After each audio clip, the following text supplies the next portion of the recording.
Hello everyone. तो कैसे हैं आप सब? आई होप आप सब बढ़िया होंगे, मस्त होंगे। ठीक है, और मस्त तरीके से, झकास तरीके से पढ़ रहे होंगे। क्योंकि ना, देखो, पता है, आपको अपनी लाइफ का हीरो ना खुद बनना पड़ेगा। ठीक है, कह देना और ना बड़ा आसान होता है कि यार ये हो जाए, यार वो हो जाए। ये आपकी एक ऐसी एज है, ठीक है, आप उस उम्र में आ गए हो जिस उम्र में ना बहुत जल्दी डिस्ट्रैक्शंस हो जाते हैं। आप पढ़ाई से भटक जाओगे, चीज़ें आप कुछ ऐसी करने लगोगे या किन्हीं ऐसी चीज़ों में लग जाओगे, ठीक है, जो चीज़ें आपको बिगाड़ देंगी, पूरी तरीके से बर्बाद कर देंगी। तो मैं आपको सिर्फ इतना कहना चाहता हूँ, देखो, उन चीज़ों से, उन डिस्ट्रैक्शन से थोड़ा दूर रहना, उन चीज़ों से थोड़ा बच के रहना। इसी के ऊपर कुछ लिखा था, ठीक है, एक तरीके के डिस्ट्रैक्शन जिसमें आजकल बहुत ज़्यादा बच्चे चले जाते हैं, यंग एज में ही चले जाते हैं। ये सोचते ही नहीं है कि यार उनके माँ-बापों ने उनके लिए क्या सपने देखे हैं, उनके लिए क्या सोचा है, क्या उनकी ज़िम्मेदारियों हैं, उन्होंने मतलब क्या-क्या नहीं सोचा है, ठीक है? उन्होंने क्या कुछ किया है, बिना ये सोचे वो लोग थोड़ा-सा डिस्ट्रैक्ट हो जाते हैं। तो उसी के ऊपर कुछ लिखा था, ठीक है? तो समझना, ठीक है? थोड़ा-सा गहरा है, समझ आएगा, तो ज़रा कोशिश करना। आज उन्हें तुम पसंद आए हो, ठीक है? यही कहानी होती है ना कि आज उन्हें तुम पसंद आए हो, कल कोई और होगा। आज भले ही उन्हें तुम पसंद आए हो, कल कोई और होगा। इसी सिलसिले का पूरा दौर होगा। इसी सिलसिले का पूरा दौर होगा। पर और तुम रह जाओगे तड़पते इंतजार करते। तुम रह जाओगे तड़पते इंतजार करते। कल उनकी यादों में फिर कोई और होगा। ठीक है, तो इसी मोटिवेशन के साथ, इसी शायरी के साथ स्टार्ट करते हैं हम अपनी आज की क्लास। और इस आज की क्लास में देखते हैं, कुछ चीजें करते हैं, थोड़ा सा पढ़ते हैं और समझते हैं। ठीक है, तो देखो यार, खुद के लिए स्टैंड करो, ठीक है, अपने माँ बापों के लिए करो, उनके लिए सब कुछ करो। बाकी लाइफ में पता है, एक वक्त पे आके कोई मैटर नहीं करता। सक्सेस से बड़ी कोई चीज नहीं होती। कामयाबी का नशा करो करना है तो, उससे बड़ा कोई नशा नहीं है। जिसने एक बार कामयाबी का नशा कर लिया ना, जिसको एक बार वो कामयाबी की चसक लग गई, एक बार वो लगन लग गई, वो इस माहौल को कूद कर ऐसी जगह चला जाएगा, ऐसा सक्सेसफुल होगा, ऐसा सक्सेस होगी उसके पास, जो वो जिंदगी भर ये कहेगा कि वो एक बात थी जो मुझे लग गई, जो मुझे चुभ गई। वो एक बात चुभ गई तो समझो सब हो गया। ठीक है, तो इसी के साथ चलो स्टार्ट करते हैं हम आज की क्लास। आज की क्लास में देखते हैं हम क्या पढ़ने वाले हैं। तो आज की क्लास में हम पढ़ने वाले हैं volumes of a combination of solids. क्या सॉलिड्स का कॉम्बिनेशन और वॉल्यूम्स कैसे निकालते हैं, यानी फिगर्स को कंबाइन कर देगा, कंबाइन करके कहेगा कि आपको इनके क्या फाइंड करने हैं, वॉल्यूम्स। अब तक जो हमने पढ़ा एक्सरसाइज 1 में, वो ये पढ़ा कि कैसे कंबाइंड फिगर का सरफेस एरिया निकाला जाता है, सरफेस को निकाला जाता है। अब हम नेक्स्ट एक्सरसाइज में पढ़ने जा रहे हैं कैसे हम इसका वॉल्यूम निकाल सकते हैं। तो चलो वॉल्यूम निकाल सकते हैं, तो देखते हैं।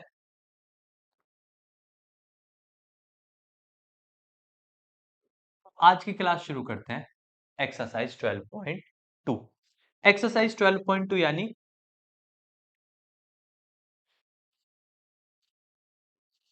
एक्सरसाइज 12.2 का मतलब है, आपको यहाँ पे कुछ फिगर्स देगा जिनके आपको क्या फाइंड करने हैं, वॉल्यूम्स फाइंड करने हैं। कोई दिक्कत नहीं है, बड़े प्यार से, मजे से, ठीक है, समझ के कर लेंगे। बाकी आप अब समझदार हो ही गए हैं, ठीक है, हमारे साथ धीरे धीरे सब समझदार हो जाएंगे।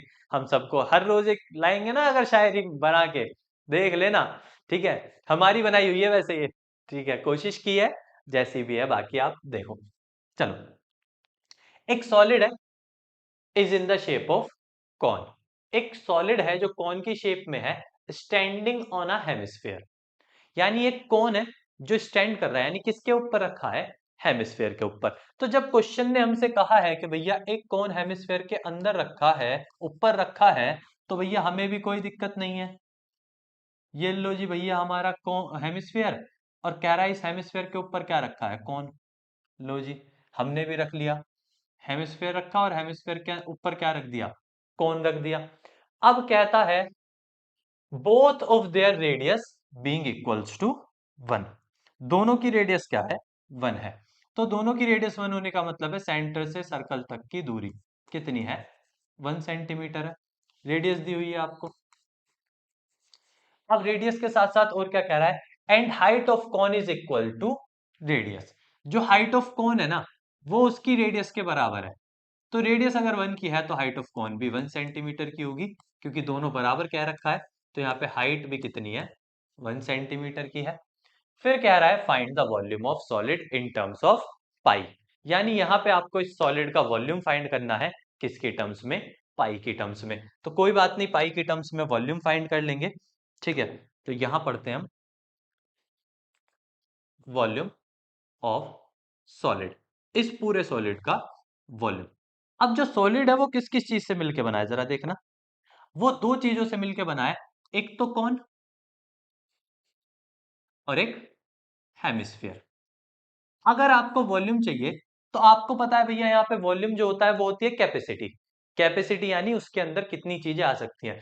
कौन के अंदर भी कुछ भी आ सकता है, हेमिस्फेयर के अंदर भी कुछ भी आ सकता है। तो यानी जब भी आपको कॉम्बिनेशन वॉल्यूम का निकालना हो ना, तो वॉल्यूम का कॉम्बिनेशन निकालना सबसे इजी है, सबसे आसान है। सीधा क्या करो, दोनों के वॉल्यूम्स जोड़ लो।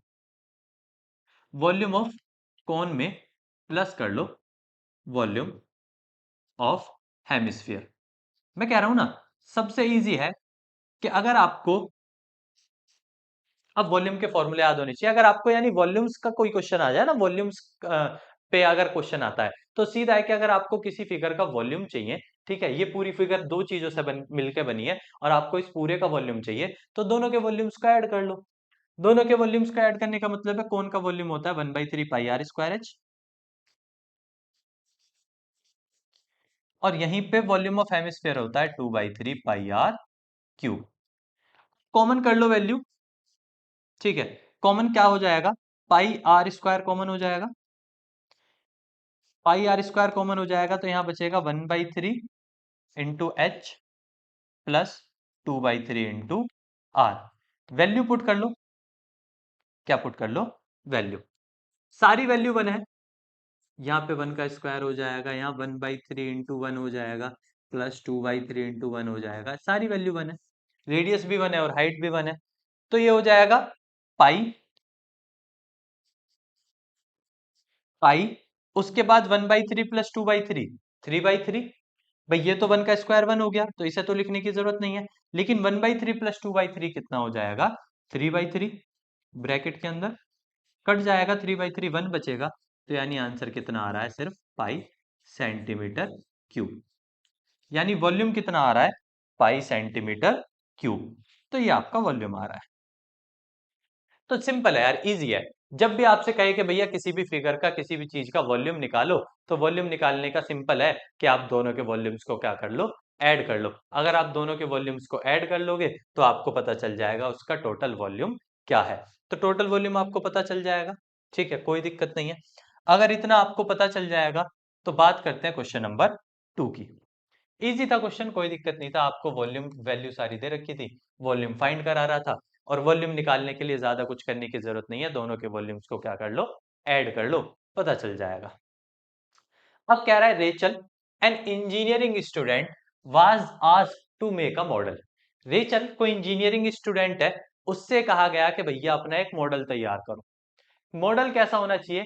एक सिलेंडर होना चाहिए with two cons attached at its two ends. यानी एक सिलेंडर होना चाहिए जिसके दोनों एंड्स पर एक एक कॉन हो। ठीक है, by using thin aluminium sheet. ठीक है, कह रहा है the diameter of model is 3 centimetre and its length is 12 centimetre. If each cone of height 2 centimeter, find the volume of air contained in the model that Rachel made. Assume the outer and inner dimension of the model to be nearly the same। यानी कहानी हमने पढ़ ली। अब कहानी क्या कह रहा है कि रचल को एक मॉडल तैयार करना है। मॉडल कुछ इस तरीके का तैयार करना है कि एक सिलेंडर हो। क्या हो? एक सिलेंडर। चलो भैया एक सिलेंडर बना लेते हैं। तो भैया एक सिलेंडर हो, ऐसे सिलेंडर हो कोई। अब अगर कोई सिलेंडर हो तो कह रहा है उस सिलेंडर के एंड्स पर, दोनों एंड्स पर कौन सो, दोनों एंड्स पर क्या हो, कॉन्स। यानी कुछ आप ऐसे फिगर बन जाएगी कि एक सिलेंडर है, उसके दोनों एंड्स पर क्या लगा दी, कॉन्स लगा दी, कोई दिक्कत नहीं है, फिगर बन गई। अब आपकी वैल्यू देख लेते हैं क्या क्या दे रखी है, क्या क्या वैल्यू आपको दी हुई है। चलो, कह रहा है कि भैया डायमीटर 3 सेंटीमीटर है।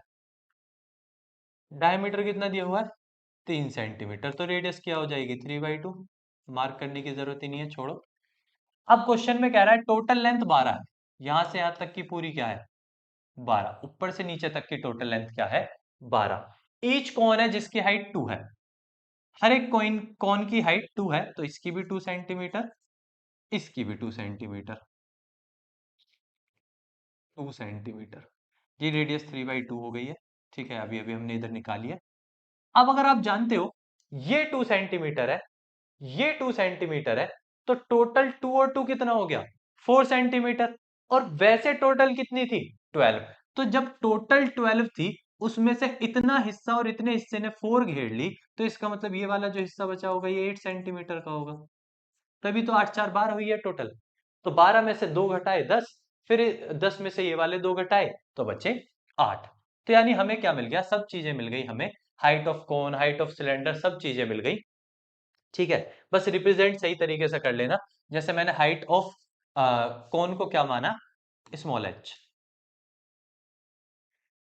उसी तरीके से हाइट ऑफ सिलेंडर को क्या मान लिया, कैपिटल एच। क्योंकि दोनों अलग अलग है ना, दोनों वैल्यू अलग अलग है, तो आपको दोनों को अलग अलग मानना पड़ेगा। तो हाइट ऑफ कोन को मान लो स्मॉल एच, और हाइट ऑफ सिलेंडर को कैपिटल एच। अब आपसे क्या कह रहा था कि भैया इसका टोटल वॉल्यूम बता दो, क्या बता दो, total volume, volume of this model.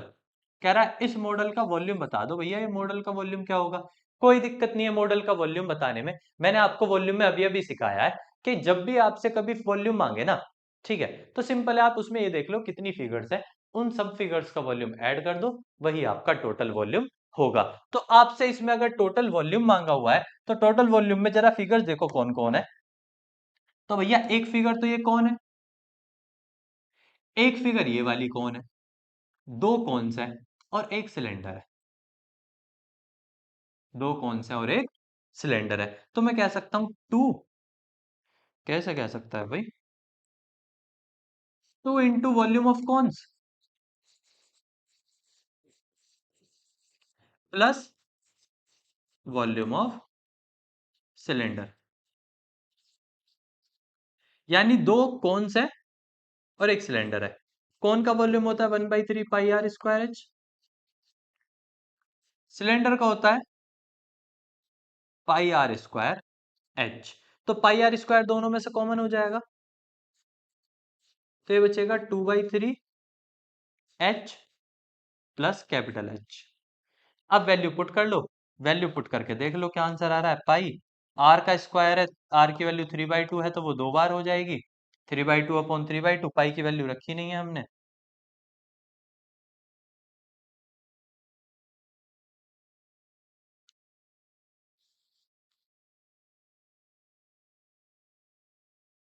चलो,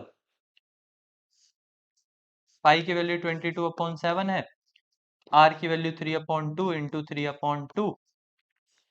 अब कह रहा है 2/3 h, स्मॉल h की वैल्यू 2 है, प्लस फिर कह रहा है कैपिटल एच की वैल्यू क्या है, 8। अब आप इसे कैलकुलेट कर लो, कैलकुलेट करके आपको आंसर मिल जाएगा। 2 की वैल्यू यहां से काटोगे 11, तो हो गया 11/7 इंटू 9। ये कहाँ बीच में आ गया, चलो 11/7 इंटू 9, 11/7 इंटू 9 हो गया, बाकी अंदर 4/3 प्लस 8, ब्रैकेट के अंदर बन रहा है 4/3 प्लस 8। अंदर एलसीएम ले लें आप, 11/7 इंटू 9, अंदर एलसीएम हो जाएगा 3 4, 8 3 24, 3 से ये 3 बार कट जाएगा, 11/7 इंटू 3, और ये 28 हो जाएगा, 7 से ये 4 बार कट जाएगा। ठीक है, और ये हो जाएगा 4 3 12,